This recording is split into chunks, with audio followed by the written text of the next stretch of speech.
नमस्कार, आदाब, सत श्री अकाल, जय भीम, जोहार। मेरा नाम है नवीन कुमार। आखिरकार वो दिन आ ही गया जब देश की सबसे ऊंची अदालत के सबसे ऊंचे जज रहे साहब के बारे में पूछा जा रहा है, क्या वो भारत में दंगा कराना चाहते हैं।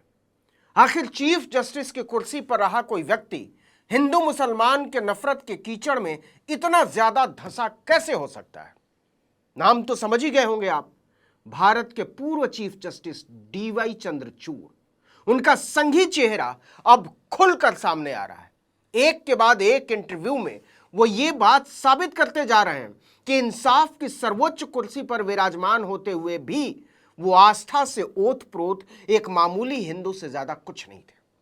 उन्होंने जो फैसले दिए, खासकर राम मंदिर को लेकर, वो इंसाफ की कसौटी से ज्यादा हिंदू होने की उनकी आस्तिकता का प्रमाण भर थी।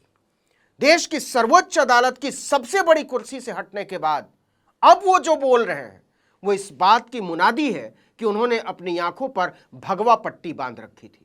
उन्हें सिर्फ वही सब दिख रहा था जो बीजेपी और आरएसएस पिछले 3-4 दशकों से पूरे देश को दिखाना चाह रहे हैं, और वो बस उसी आधार पर फैसले सुना रहे थे। उन्होंने न्यूज लॉन्ड्री को दिए एक इंटरव्यू में जो झूठ बोला है वो इंसाफ में विश्वास को हिला देने वाला है, और जनता के विश्वास पर यह हथौड़ा देश के एक पूर्व चीफ जस्टिस ने मारा। मतलब इसके बाद कोई अपील भी नहीं हो सकती। उन्होंने कहा कि अयोध्या में बाबरी मस्जिद का निर्माण मंदिर को तोड़कर किया गया था। इंटरव्यू में वो कहते हैं कि एएसआई के पास इस बात के सबूत थे कि मस्जिद की जगह पर पहले एक मंदिर था। वो इस बात को साबित करने की कोशिश करते दिखते हैं कि मंदिर तोड़कर मस्जिद बनाई गई। तो क्या हुआ अगर कोर्ट ने इसी आधार पर राम मंदिर बनाने की इजाजत दे दी। मतलब भारत के पूर्व चीफ जस्टिस के मुताबिक अयोध्या में पहले मंदिर तोड़कर मस्जिद बनाने की गलती की गई और कोर्ट ने इसे सुधारते हुए बाबरी विध्वंस की जगह पर राम मंदिर बनाने की इजाजत दे दी। वाह, क्या मासूमियत है। अब जरा सच्चाई सुन लीजिए। सुप्रीम कोर्ट ने राम मंदिर को लेकर जो फैसला दिया उसमें कहीं भी इस बात का जिक्र नहीं है कि बाबरी मस्जिद किसी मंदिर को तोड़कर बनाई गई थी। सुप्रीम कोर्ट ने अपने फैसले में बाकायदा दर्ज किया है कि एएसआई ने ऐसा कोई साक्ष्य नहीं दिया है जिससे यह साबित हो सके कि मस्जिद का निर्माण किसी मंदिर को तोड़कर किया गया था। आदेश में लिखा गया है कि एएसआई को 12वीं शताब्दी में बाबरी विध्वंस की जगह पर मंदिर नुमा किसी ढांचे का प्रमाण मिलता है। फिर 16वीं शताब्दी में उसी जगह पर बाबरी मस्जिद का निर्माण होता है। लेकिन 12वीं शताब्दी से लेकर 16वीं शताब्दी तक यानी 400 सालों में वहां क्या हुआ इसका कोई प्रमाण उपलब्ध नहीं है। 12वीं सदी में जो निर्माण हुआ था वो क्यों और कैसे गिरा इसकी कोई स्पष्ट वजह नहीं मिलती। इसलिए यह किसी भी तरह से नहीं कहा जा सकता कि बाबरी मस्जिद का निर्माण किसी मंदिर को तोड़कर किया गया था। डीवाई चंद्रचूड़ का इंटरव्यू करने वाले श्रीनिवासन जैन इन सारे तथ्यों को डीवाई चंद्रचूड़ के सामने रखते भी हैं, लेकिन इसके बावजूद चंद्रचूड़ का जोर सिर्फ इस बात को साबित करने पर होता है कि अयोध्या में राम मंदिर बनाने की इजाजत देकर कोर्ट ने एक ऐतिहासिक भूल को सुधारने का काम किया है। तो क्यों न माना जाए कि सुप्रीम कोर्ट के जज और यहां तक कि चीफ जस्टिस की कुर्सी पर बैठकर चंद्रचूड़ उसी सोच के तहत काम कर रहे थे जो बीजेपी, आरएसएस और बजरंग दल की उनसे उम्मीद थी।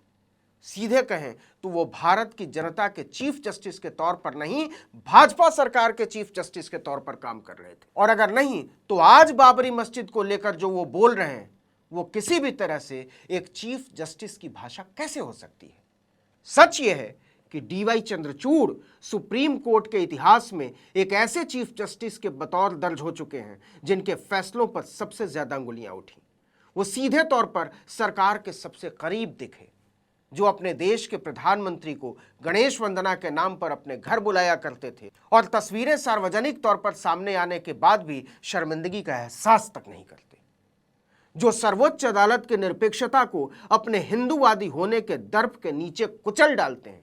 वो पूरी निर्लज्जता के साथ सुप्रीम कोर्ट से रुखसती के बाद भी अपने सरकारी बंगले पर पूरे 9 महीने तक जबरन कब्जा जमाए बैठे रहते हैं, जो रिटायर होने के बाद अपनी किताब के प्रकाशन से ठीक पहले उसकी बिक्री बढ़ाने के लिए एक के बाद एक इंटरव्यू देकर सर्वोच्च अदालत की गरिमा को अपने बयानों से रौंदते चले जाते हैं।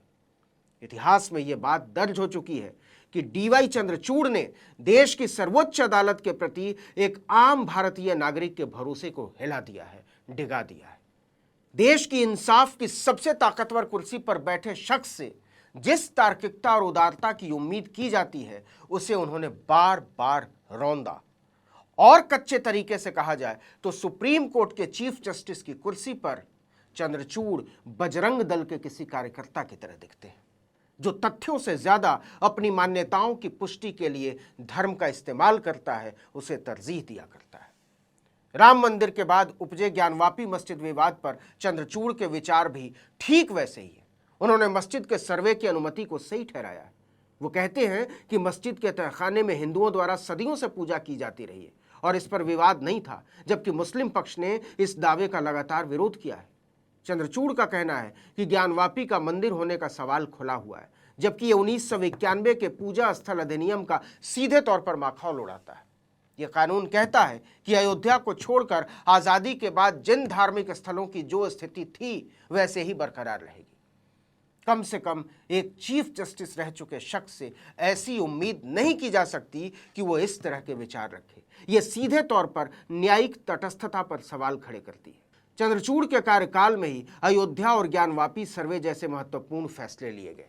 जब चंद्रचूड़ की बेंच ने ज्ञानवापी मस्जिद के सर्वे का आदेश दिया तो उसके बाद पूरे देश की तमाम अदालतें धड़ाधड़ धार्मिक स्थलों के सर्वे का आदेश पारित करने लगी। इसी वजह से संभल में दंगा हुआ, जिसमें 4 मुस्लिमों की जान चली गई।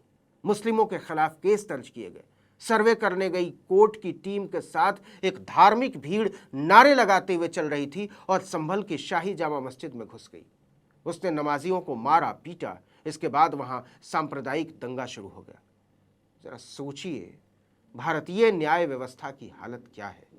चंद्रचूड़ ने कट्टरपंथियों की तरह के अपने विचार जग जाहिर करके न्याय व्यवस्था में जमा सांप्रदायिक षड्यंत्र को जग जाहिर कर दिया है। सुप्रीम कोर्ट के जाने माने वकील प्रशांत भूषण ने ट्विटर पर लिखा है कि जस्टिस चंद्रचूड़ ने हाल ही में कई इंटरव्यू दिए हैं। श्रीनिवासन जैन के साथ इस इंटरव्यू में उन्होंने अपनी सांप्रदायिक मानसिकता का पर्दाफाश कर दिया है। उनका कहना है कि 500 साल पहले मंदिर का विध्वंस, जिसका कोई सबूत नहीं, अब मस्जिद तोड़ने वालों को जमीन देने का एक अच्छा कारण है। कोई आश्चर्य नहीं कि उन्होंने ज्ञानवापी मस्जिद का सर्वेक्षण जारी रहने दिया। डीवाई चंद्रचूड़ अब दक्षिणपंथी सत्ता के पैरों पर रेंगते हुए एक ऐसे जीव की तरह नजर आते हैं जो बिना हड्डी के न्यायाधीश की कुर्सी पर बैठा हुआ था। ऐसा लगता है जैसे कलम तो उनकी थी, लेकिन उस कलम से फैसले कोई और लिख रहा था। असल में डीवाई चंद्रचूड़ को इतिहास एक ऐसे कलंक की तरह दर्ज कर रहा है जिसे कभी भी मिटाया नहीं जा सकेगा। उन्होंने न्याय में भारत के आम जन के विश्वास को ठगा है, उसे धोखा दिया है। इस वीडियो में इतना ही, लेकिन अगर आपने आर्टिकल 19 इंडिया को अब तक सब्सक्राइब नहीं किया है तो फौरन कर दीजिए, बेल आइकॉन दबाइए, घंटी जैसी आकृति लाइक कीजिए और कमेंट करके बताइए हमारा वीडियो आपको कैसा लगा। हमारा ट्विटर हैंडल है article19_India और मेरा ट्विटर हैंडल है नवीन जर्नलिस्ट।